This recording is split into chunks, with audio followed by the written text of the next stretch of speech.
ಹೆಗ್ಗಳಿದ್ಯಾ? ನಮಸ್ಕಾರ Pradeep G. Hello, ಹೇಳಿ sir. ನಮಸ್ಕಾರ ಪ್ರದೀಪ್ ಜಿ. ಅಚ್ಯುತ್ ಮೂರ್ತಿ ದಾವಣಗೆರೆಯಿಂದ. ನನ್ನಂತ ಮೂಢ್ಯ ಅನ್ಬೋದು, ಇಲ್ಲ ಒಂಥರ ಏನೋ ಇದೇನ್ ಕ್ವಶನ್ ಅಪ್ಪ, ಕ್ವಶನ್ ಅಲ್ಲ ಅಂತ ಅನ್ಸ್ಬೋದು.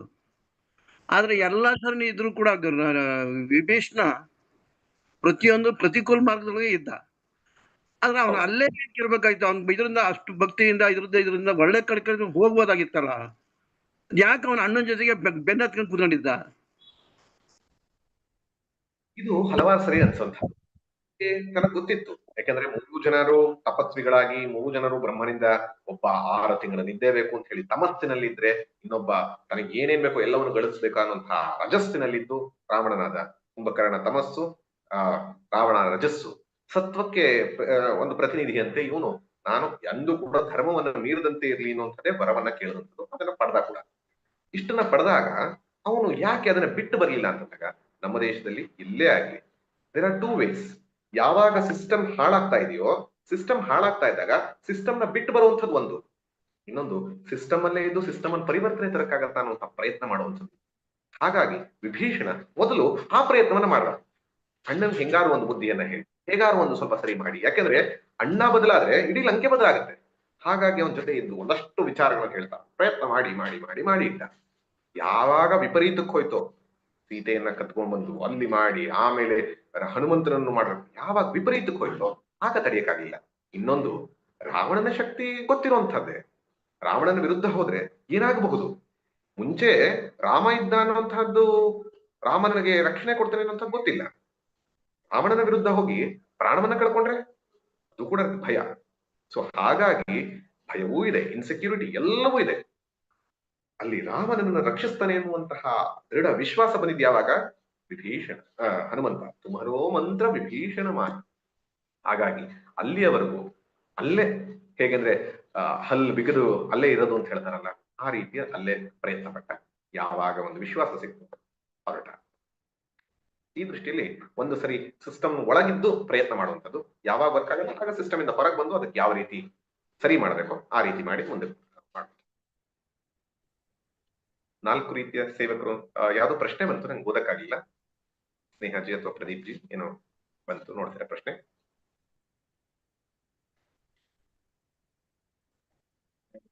ನಾಲ್ಕು ರೀತಿಯ ಸೇವಕರ ಬಗ್ಗೆ ಏನೋ ಪ್ರಶ್ನೆ ಬಂತು. ಪ್ರಮೋದ್ ಸರ್, ಉಷಾ ಅನ್ನೋರ್ನ ಅನ್ಮ್ಯೂಟ್ ಮಾಡಿದ್ದೀನಿ. ನಮಸ್ತೆ ಸರ್. ನಮಸ್ತೆ ಗುರುಜಿ. ನನ್ಗೆ ಲಾಸ್ಟ್ ಸೆಕ್ಷನ್ ನೀವು ಹೇಳಿದ್ರಲ್ಲ, 6 layers ಆಫ್ ಸರೆಂಡರ್. ಸೊ ಅದರಲ್ಲಿ second layer is renouncing all barriers ಅಂತ ಹೇಳಿದ್ರು. ಎಷ್ಟು ಬ್ಯಾರಿಯರ್ಸ್ ಬರುತ್ತೋ ರಿನೌನ್ಸ್ ಆಲ್ ದ್ಯಾಟ್ ಅಂತ. ಆಮೇಲೆ 5th one ಅಂತ ಹೇಳಿದ್ರಿ self surrender. 5th one self surrender. So ಆ 5th one ಮತ್ತೆ ಸೆಕೆಂಡ್ಗೆ what is the difference? Because when we surrender ourselves completely, all our barriers are resolved. Anta nanna anisike sir. Definitely what madam said is correct. 100%. ಯಾವಾಗ ನಮ್ಮ barriers ಗಳೆಲ್ಲ ಕಳ್ಕೊಳ್ಳುತ್ತೋ ಆಗ, ಅಥವಾ ಯಾವಾಗ surrender ಆಗ್ತೀವೋ ಆಗ barriers ಕಳಿಯತ್ತೆ ಅನ್ನೋದು ನಿಜ. ಖಂಡಿತವಾಗ್ಲೂ ಹೌದು. ಅಲ್ಲಿ ಸಾಧನಾ ದೃಷ್ಟಿಯಿಂದ ಹೇಳ್ತಾ ಇರುವಾಗ ಸಿದ್ಧರವರೆಗೂ ಹೋಗ್ಬಾರ್ದು. ಈಗ ಯೋಗಾಸನ ಅಂತಂದಾಗ ನಾವೇನು ಯೋಗ ಮಾಡ್ತಾ ಇದ್ವಿ, ಅಡ್ವಾನ್ಸ್ಡ್ ಅಲ್ಲ. ಹಾಗಾಗಿ ಈ ಅನುಕೂಲ ಮತ್ತು ಪ್ರಾತಿಕೂಲ ಅನ್ನೋದು ಕರ್ಮದ ದೃಷ್ಟಿ, ದೈಹಿಕ ದೃಷ್ಟಿಯಿಂದ ನಾನು ಡಿಸಿಪ್ಲಿನ್ ಲೈಫ್ ಅಲ್ಲಿ ನಾನು ಮಾಡುವಂತಹ ದಿನನಿತ್ಯದ ಆಚಾರ, ದಿನನಿತ್ಯ ಮಾಡುವಂತಹ ಕರ್ಮ, ಭಕ್ತಿ, ಸ್ತೋತ್ರ, ಇಂಥದ್ದು ಅನುಕೂಲ ಪ್ರತಿಕೂಲ ಇಂಥದ್ರಲ್ಲಿ ಬರ್ತಾ ಇದೆ. Habits, actions. ಆದ್ರೆ ಈ ಕೊನೆಗೆ ಆತ್ಮನಿಕ್ಷೇಪ ಅನ್ನುವಂಥದ್ದು ಮಾನಸಿಕವಾದ.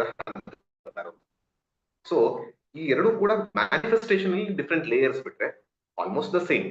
ಒಂದು ಕರ್ಮದ ಹಂತದಲ್ಲಿ thought level and action level. ಆತ್ಮನಿಕ್ಷೇಪ ಅನ್ನುವಾಗ ನನ್ನ complete surrender in terms of mind. I don't have any more likes of my own. It's all God's will. ಈ ದೃಷ್ಟಿಯಿಂದ ಗಾಡ್ಸ್ ವಿಲ್ ಅಂದ್ರೆ ಗಾಡ್ ವಿಲ್ ನಂಗೆ ಅರ್ಥ ಆಗಲ್ಲ. ಶಾಸ್ತ್ರಿಕ್ will is God's will. So ಆ ದೃಷ್ಟಿಯಲ್ಲಿ ಇರುವಂತದ್ದು, ಅದನ್ನ ಅರ್ಥ ಮಾಡ್ಕೊಂಡು ಕ್ರಿಯೆಗೆ ತರುವಂಥದ್ದು ಅನುಕೂಲಸ್ಯ ಸಂಕಲ್ಪ, ಪ್ರಾತಿಕೂಲಸ್ಯ ವರ್ಜನ. ಅಂದ್ರೆ ನಿಮ್ಗೆ ಇನ್ನು ಸಿಂಪಲ್ ಆಗಿ ವೇದಿಕ್ ಟರ್ಮ್ಸ್ ಅಲ್ಲಿ ಹೇಳ್ಬೋದು ಅಂದ್ರೆ, ವಿಧಿಯುಕ್ತವಾಗಿರುವಂತಹ ಕರ್ಮವನ್ನ ಮಾಡೋದು ಮೊದಲನೇದು, ನಿಷಿದ್ಧ ಕರ್ಮವನ್ನ ಕಂಪ್ಲೀಟ್ ಆಗಿ ಬಿಡುವಂಥದ್ದು. ವಿಧಿ ನಿಷೇಧ ಅಂತ ಏನ್ ಹೇಳ್ತಾರೋ ಅದು ಮೊದಲು 2ನೇದು, ಕೊನೆಯದು ಆತ್ಮನಿಕ್ಷೇಪ ಅಂತ ಅಂದ್ರೆ 5ನೇದು ಆ ಮಾನಸಿಕವಾಗೂ ಕೂಡ ಇದು ಬೇಕು ಬೇಡ ಅನ್ನುವಂತಹ ಆಸೆಯೂ ಇಲ್ಲದಲ್ಲಿರುವಂತಹದ್ದು. ಯಾಕಂದ್ರೆ ಈಗ ಒಂದೊಂದ್ಸರಿ ಆಸೆ ಬರುತ್ತೆ, ನಾನು ಮಾಡೋದಿಲ್ಲ. ಅದು ಎರಡನೇದು. ಒಂದೇದಂತ. Hope I answered your question. Pramod sir, chat box ಅಲ್ಲಿ ಒಂದು ಪ್ರಶ್ನೆ ಇದೆ. ಮೇಧಾ ಪಟ್ವರ್ಧನ್ ಅವ್ರು ಕೇಳಿದ್ದಾರೆ. You said 4 types of sevakaris. Which is the last one and who is the example for that? First one ಅಲ್ಲಿ ಆರ್ಡಿನರಿ ಸೇವಕರು, ಕನ್ವೀನಿಯನ್ಸ್ ಬೇಸ್ಡ್. ಯಾವಾಗ ನಮಗೆ ಆಗತ್ತೋ, ಅದು ಗುರುಗೆ ಇರ್ಬೋದು, ಪ್ರಭುಗೆ ಇರ್ಬೋದು, ಸ್ವಾಮಿಗೆ ಇರ್ಬೋದು, ಪರಮಾತ್ಮನಿಗೆ ಇರ್ಬೋದು, ನಮಗಾದಾಗ ನಾವು ಮಾಡ್ತೀವಿ. ಅಂಡ್ ಮಾಡಿದಕ್ಕೆ ನಮ್ಗೆ ಏನೋ ರಿಟರ್ನ್ಸ್ ಕೇಳ್ತೀವಿ. ಅದಕ್ಕೆ ಫಲ, ಸ್ಯಾಲರಿ, ರೆಸ್ಪೆಕ್ಟ್ ಯಾವ ರೀತಿಯಲ್ಲಿ ಇರ್ಬೋದು. ಇದು ಎಲ್ಲರೂ ಇರುವಂಥದ್ದು. ಎಲ್ಲರೂ ಅಂದ್ರೆ ಅದರಲ್ಲೂ ಕೂಡ ಹಲವಾರು ಜನ ಇರಲ್ಲ, ಬಟ್ ಬೇಸಿಕಲಿ ಎಲ್ಲರೂ ಇರುವಂಥದ್ದು. ಎರಡನೇದು ಕ್ಲೋಸ್ ಕಾಂಟ್ಯಾಕ್ಟ್ ನಲ್ಲಿ ಇರುವಂತಹದ್ದು. ಅದಕ್ಕೆ ಎಕ್ಸಾಂಪಲ್ ಲಕ್ಷ್ಮಣ. ಅಂದ್ರೆ ಗುರುವಿನ ಹತ್ರದಲ್ಲಿ, ಗುರುಕುಲ ವಾಸದಲ್ಲಿ ಗುರುವಿನ ಅರ್ಥ ಮಾಡ್ಕೊಂಡು ಮಾಡುವಂಥದ್ದು. ಪರಮಾತ್ಮನ ಹತ್ರದಲ್ಲಿ ಅಂದ್ರೆ ಪರಮಾತ್ಮನ ಪೂಜಾಗ್ರಹದಲ್ಲಿದ್ದು ಪರಮಾತ್ಮನ ಸೇವೆ ಮಾಡ್ತಾ ಬೆಳಕು ರಾತ್ರಿ ಪರಮಾತ್ಮನ ಸೇವೆ ಮಾಡ್ತಾ ಇರುವಂಥದ್ದು. ಇದು ಲಕ್ಷ್ಮಣ. ಮೂರನೇದು ಡಿಸ್ಟೆನ್ಸ್ ಸೇವಕ. ಅಂದ್ರೆ ದೂರದಲ್ಲಿದ್ರು out of mind out of sight ಅಂತ ಅಲ್ಲದೆ ಯಾವಾಗ್ಲೂ ಮನಸ್ಸು ಪರಮಾತ್ಮನಲ್ಲೇ ನೆಲೆಸಿರುತ್ತೆ. ಅವನು ಭರತ ಪೂಜೆ ಪುನಸ್ಕಾರವನ್ನ ಮಾಡ್ತಾ ಇದ್ದ, ಆದ್ರೆ ಅವನ ಕಾರ್ಯವೇ ಪೂಜೆ ಪುನಸ್ಕಾರ ಅಂತ ಆಯ್ತು. ಪ್ರತಿಯೊಂದು ಕಾರ್ಯವೂ ಕೂಡ ರಾಮಕಾಜ್, ರಾಮನದೇ ಕೆಲಸ. ಪಾದುಕೆ ಇಟ್ಕೊಂಡು ಇಡೀ ರಾಜ್ಯಭಾರ ಮಾಡುವಂತ ಇದು ಭರತ. ಇನ್ನು ನಾಲ್ಕನೇದು, ಅದಕ್ಕೆ ಹೆಸರೇ ಹೇಳಿಲ್ಲ ನಾನು. First one ordinary, second extraordinary, third one extra extraordinary. ನಾಲ್ಕನೇದಕ್ಕೆ ಹೆಸರು ನಂಗೆ ಹೇಳಕ್ ಗೊತ್ತಾಗಿಲ್ಲ. ನಾಲ್ಕನೇದಕ್ಕೆ ಎಕ್ಸಾಂಪಲ್ ಹನುಮಾನ್. ಅಂದ್ರೆ ಹತ್ತಿರ ಇರ್ಲಿ ದೂರ ಇರ್ಲಿ, ಕಣ್ಣು ಮುಂದೆ ಇರ್ಲಿ ಕಣ್ಣು ಮುಂದೆ ಇರ್ಲಿ, ಇಲ್ದೇ ಇರ್ಲಿ, ಪರಮಾತ್ಮ ನೀನು, ಅವನು ಹೇಳ್ದ ಎಲ್ಲರೂ ಸಾಕೇತ ಲೋಕ ಅಂತ ಅದ್ರಲ್ಲಿ ಬರುವಂತದ್ದು ವೈಕುಂಠ ಲೋಕ ಅನ್ನೋ ತರ ದೃಷ್ಟಿಯಿಂದ ಹೋಗ್ತಾ ಇದಾರೆ. ಹನುಮಂತನಿಗೆ ನೀನ್ ಇಲ್ಲಿ ಇರ್ಬೇಕು ಅಂತಂದ್ರೆ ಇಲ್ಲಿ ಯೋಚನೆ ಮಾಡಿ ಅದನ್ನು ಒಪ್ಪಿಕೊಳ್ಳುವಂಥದ್ದಿಲ್ಲ. ಭರತ ಒಪ್ಪಿದ್ದು 14 ವರ್ಷ ಆದ್ಮೇಲೆ ನೀನ್ ಬರ್ತೀಯಾ ಅನ್ನೋದಕ್ಕೋಸ್ಕರ ನಾನು ಒಪ್ಪಿಕೊಂಡು 14 ವರ್ಷ ಪಾದಕನ ಒಪ್ಕೊಳ್ತೀನಿ ಅಂತ. ಇದು ಸರ್ವಿಸ್. ಇಲ್ಲಿ ನಾನು ಸಾಕೇತ ಲೋಕಕ್ಕೆ ಹೋಗ್ತಾ ಇದೀನಿ, ನಾನಿನ್ ಬರೋದಿಲ್ಲ, ನೀನು ಮಾತ್ರ ಇಲ್ಲಿದ್ದು ರಾಮಕಥೆಯನ್ನ, ರಾಮನಾಮವನ್ನ ಅಥವಾ ಈ ಭಕ್ತಿಯನ್ನ ಮುಂದಕ್ಕೆ ಮಾಡಬೇಕು ಅಂದಾಗ ಪರಮಾತ್ಮನ ಮಾತಕ್ಕೋಸ್ಕರ ಅದನ್ನ ಒಪ್ಕೊಳ್ತಾನಲ್ಲ, ಲಿವಿಂಗ್ ಈವನ್ ದ್ಯಾಟ್, ಅದು ultimate. I can't even say anything more. And ಅದಕ್ಕೆ ಎಕ್ಸಾಂಪಲ್ ಹನುಮಂತ, ಇನ್ಯಾರೋ ಅಲ್ಲ. ಆ ದೃಷ್ಟಿಯಿಂದ ಅರ್ಥ ಮಾಡ್ಕೊ. ಯೂಟ್ಯೂಬ್ ನಲ್ಲಿ ಯಾವ್ದಾದ್ರು ಪ್ರಶ್ನೆಗಳೇನು ಬಂದಿದೆಯಾ?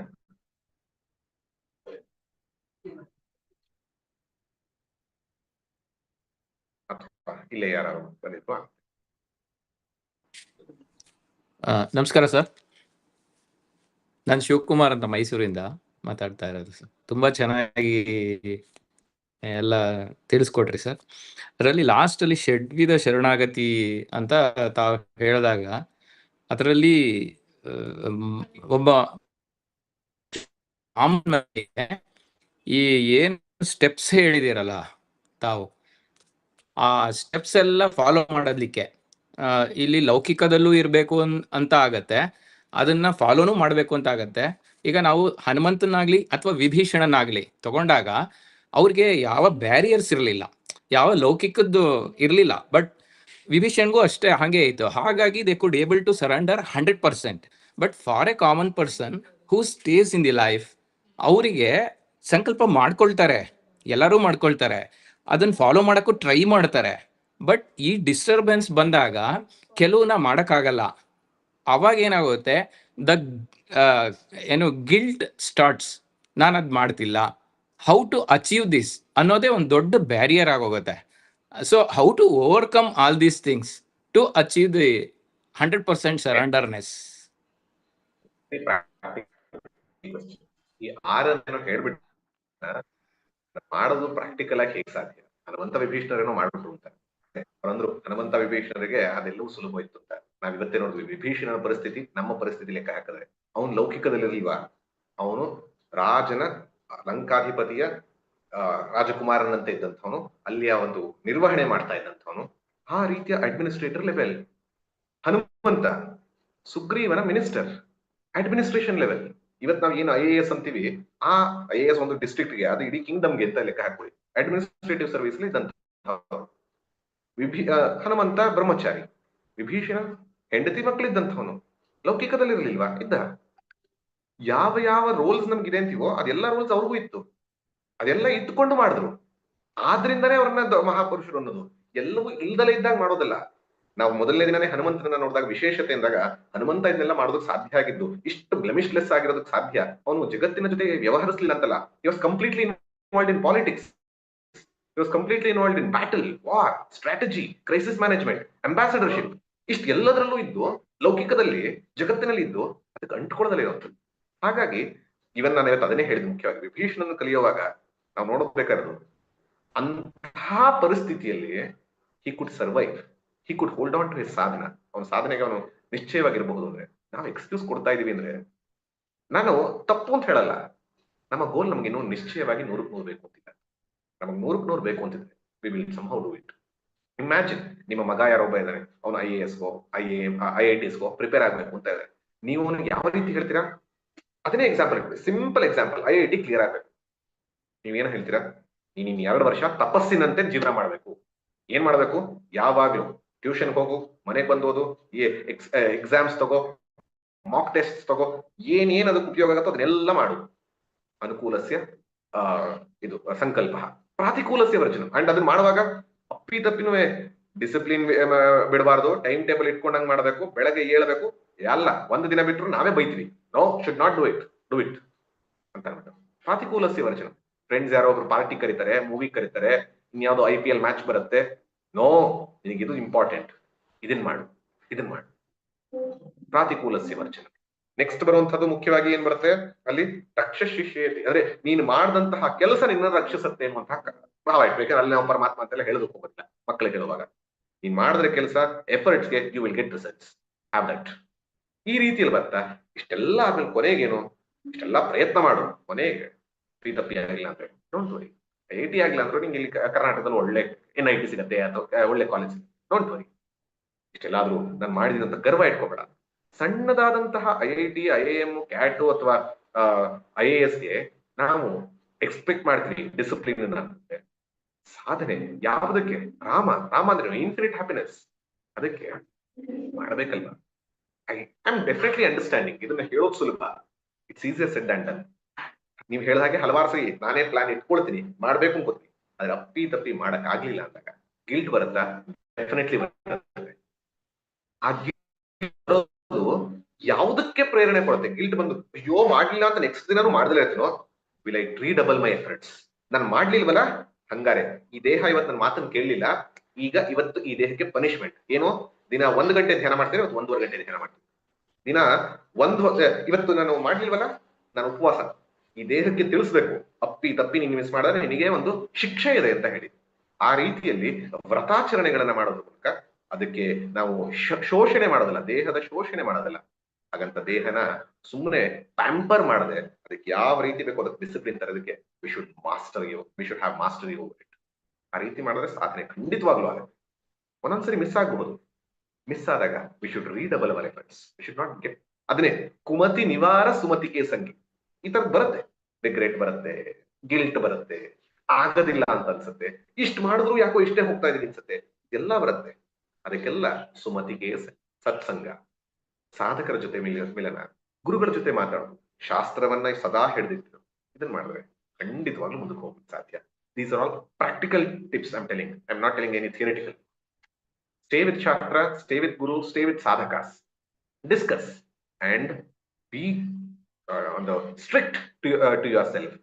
ತಪ್ಪು ಮಾಡಿದ್ರೆ ನಿಮಗೆ ನೀವು ಶಿಕ್ಷೆ ಅನ್ನೋದು ದೈಹಿಕವಾಗಿ ಮಾನಸಿಕವಾಗಿ ಯಾವ ರೀತಿ ಇದೆಯೋ ಅದನ್ನ ನೋಡ್ಕೊಂಡು ಅದಕ್ಕೆ ಟ್ರೈನಿಂಗ್ಗೋಸ್ಕರ ಶಿಕ್ಷೆ ಅನ್ನೋಂಥದ್ದು ಶಿಕ್ಷಣವಾಗಿ ಬದಲಾಗುತ್ತಂತಾದ್ರೆ ಒಳ್ಳೆ ಈ ರೀತಿ ಮಾಡೋದು. ಪ್ರಮೋದ್ ಸರ್, ಯೂಟ್ಯೂಬ್ ನಲ್ಲಿ ಒಂದು ಪ್ರಶ್ನೆ ಇದೆ. ಇದರಲ್ಲಿ ವಾಣಿ ಅನ್ನೋಂಥವ್ರು ಕೇಳ್ತಾ ಇದ್ದಾರೆ, Guruji, can we characterise Bharata as Karma Sannyasa yoga, Vibhishana as ಭಕ್ತಿ ಯೋಗ ಅಂತ ಹೇಳ್ತೀವಿ? ಖಂಡಿತವಾಗಿ. ಯಾಕಂದ್ರೆ ಭರತನಲ್ಲೂ ಭಕ್ತಿ ಇತ್ತು. ಒಂದಂದ್ರೆ ಯಾರೂ ಭಕ್ತಿ ಯೋಗಿ ಅಲ್ಲ. ನಿಮ್ಗೆ ಅನಿಸ್ತಾ ಇದೆ ಏನಪ್ಪ ಹಿಂಗಂತಿದ್ದಾರೆ? ಯಾರೂ ಭಕ್ತಿ ಯೋಗಿ ಅಲ್ಲ. ಯಾಕಂದ್ರೆ ಭಕ್ತಿ ಯೋಗ ಅನ್ನೋದು ಸಪರೇಟ್ ಅಲ್ಲ. ಕರ್ಮಯೋಗ ಮಾಡ್ಬೇಕಾ? ಕರ್ಮಯೋಗ ಮಾಡ್ಬೇಕು ಅಂದ್ರೆ ಏನ್ ಬೇಕು? ಈಶ್ವರ ಅರ್ಪಣ ಬುದ್ಧಿ, ಈಶ್ವರ ಪ್ರಸಾದ ಬುದ್ಧಿ. ಭಕ್ತಿ ಇಲ್ಲದೆ ಕರ್ಮಯೋಗ. ಧ್ಯಾನ ಯೋಗ ಆಗಬೇಕಾ? ಧ್ಯಾನ ಯೋಗ ಅಂದಾಗ ಪರಮಾತ್ಮ ನನ್ನ ಹೃದಯದಲ್ಲಿದ್ದಾನೆ ಅನ್ನೋದ್ರ ಮೇಲೆ ಇಚ್ಛೆ ಇದ್ದು ಅದರ ಬಗ್ಗೆನೆ ನನಗೆ ಆಕರ್ಷಣೆ ಇದ್ದು ಅದಕ್ಕೆ ಮಾಡುವಂಥದ್ದು. ಭಕ್ತಿ ಇಲ್ಲದೆ ಧ್ಯಾನ ಆಗೋದಕ್ಕೆ ಸಾಧ್ಯ ಇಲ್ಲ. ಜ್ಞಾನ ಯೋಗ ಬೇಕಾ? ಜ್ಞಾನ ಯೋಗ ಆಗ್ಬೇಕು ಅಂದ್ರೆ ಮುಮುಕ್ಷುತ್ವ ಅಂತ ನಾವು ಹೇಳ್ತೀವಿ. ಆ ಬ್ರಹ್ಮಾತ್ಮೈಕ್ಯದ ಬಗ್ಗೆ ಇರುವಂತಹ ಆಸಕ್ತಿ, ಈ ಶಾಸ್ತ್ರದ ಶ್ರವಣ ಮನನ ನಿಧಿಧ್ಯಾಸನದ ಬಗ್ಗೆ ಇರುವಂತಹ ತೀವ್ರ ಹೆಜ್ಜೆ, ಇದೇ ಭಕ್ತಿ. ಸ್ವಸ್ವರೂಪಾನುಸಂಧಾನಮೇವ ಭಕ್ತಿರಿತ್ಯಭಿಧೀಯತೆ, ವಿವೇಕ ಚೂಡಾಮಣಿ ಶಂಕರಾಚಾರ್ಯರು. ಸೊ ಹೀಗಾಗಿ ಭಕ್ತಿ ಯೋಗ ಅನ್ನುವಂಥದ್ದು ಸಪರೇಟ್ ಅಲ್ಲ, ಭಕ್ತಿ ಅನ್ನುವಂಥದ್ದು ಕಾಮನ್ ಇಂಗ್ರೀಡಿಯಂಟ್ ಫಾರ್ ಆಲ್ ಯೋಗಾಸ್. ಹಾಗಾಗಿ ಎಲ್ಲರೂ ಭಕ್ತರೆ, ಯಾರ್ಯಾರು ಯೋಗಿಗಳು ಅವರೆಲ್ಲರೂ ಭಕ್ತರೆ. ಅವರಲ್ಲಿ ಪ್ರಿಡಾಮಿನೆಂಟ್ ಆಗಿ ಕರ್ಮ ಹೆಚ್ಚ, ಯೋಗ ಹೆಚ್ಚ, ಜ್ಞಾನ ಹೆಚ್ಚ, ಇದು ವ್ಯತ್ಯಾಸ. ಹಾಗಂತ 3 ಜನ ಸೇಮ್ ಹೋಗ್ತಾರ? ಖಂಡಿತ ಅಲ್ಲ. ಕರ್ಮಯೋಗ ಮತ್ತು ಧ್ಯಾನ ಯೋಗ ನಮ್ಮನ್ನ ಪರಿಶುದ್ಧತೆ ಮಾಡಿ, ಮನಸ್ಸನ್ನ ಪರಿಶುದ್ಧತೆ ಮಾಡಿ ಚಿತ್ತಶುದ್ಧಿ ಮಾಡುತ್ತೆ. ಜ್ಞಾನ ಯೋಗ ನಮಗೆ ನಮ್ಮ ಸ್ವರೂಪ ದರ್ಶನವನ್ನ ಮಾಡಿಸುತ್ತೆ. ಇದೆಲ್ಲವೂ preparation, final climax it is only through ಜ್ಞಾನ. ಇದನ್ನ ಅರ್ಥ ಮಾಡ್ಕೊಳ್ಳೋದು ಮುಖ್ಯ. ಬಟ್ ಸಾಧಾರಣವಾಗಿ ಮಾತಾಡೋ ದೃಷ್ಟಿಯಲ್ಲಿ ತಗೊಂಡ್ರೆ ಖಂಡಿತ.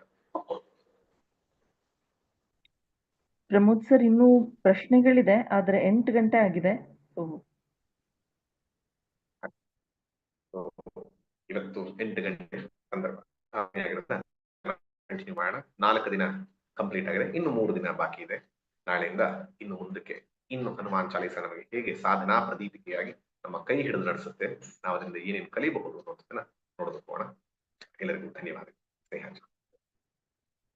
ಯಾರ್ಯಾರು ಸಬ್ಸ್ಕ್ರೈಬ್ ಮಾಡಿರ್ಬೋದು ದಯವಿಟ್ಟು ಸಬ್ಸ್ಕ್ರೈಬ್ ಮಾಡಿ, ಯಾಕಂದ್ರೆ ಹಲವಾರು ಜನ ಕೇಳ್ತಾ ಇರ್ತಾರೆ ಎಲ್ಲಿ ಬರುತ್ತೆ ಅಂತ. Please subscribe to our YouTube channel. ಈ ಹನುಮಾನ್ ಚಾಲೀಸವನ್ನ ಸುಶ್ರಾವ್ಯವಾಗಿ ಹಾಡಿರೋದ್ರ ಜೊತೆಗೆ ಅದಕ್ಕೆ ರೆಲೆವೆಂಟ್ ಇಮೇಜಸ್ ನ ಕೂಡ ಹಾಕಿದೆ. ಹಾಗಾಗಿ ಮತ್ತೆ ಮತ್ತೆ ಕೇಳುವಂಥದ್ದು, ನೋಡುವಂಥದ್ದು ಮಾಡಿದಾಗ ಆ ಹನುಮಾನ್ ಚಾಲೀಸದ ಅರ್ಥ, ಸ್ಥೂಲ ಅರ್ಥ ಅದರಲ್ಲೇ ಗೊತ್ತಾಗುತ್ತೆ. ಇನ್ನು ಈ ಕ್ಲಾಸ್ಗಳನ್ನ ಒಂದು ಸರಿ ಕೇಳಿಸ್ಕೊಂಡ್ರೆ ಆಗತ್ತೆ ಅಂತ ನಿಮ್ಗನ್ಸಿದ್ರೆ ಡೆಫಿನೆಟ್ಲಿ ಗ್ರೇಟ್, ಇಲ್ಲಾಂದ್ರೆ 2-3 ಸರಿ ಪುನಃಶ್ರವಣ ಮಾಡಿದ್ರೆ ಒಳ್ಳೇದು ಅಂತ ಭಾವನೆ. ಸ್ನೇಹ.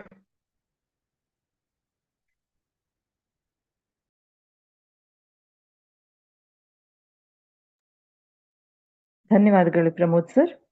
ಇವತ್ತಿಗೆ ಇಷ್ಟೊತ್ತಿಗೆ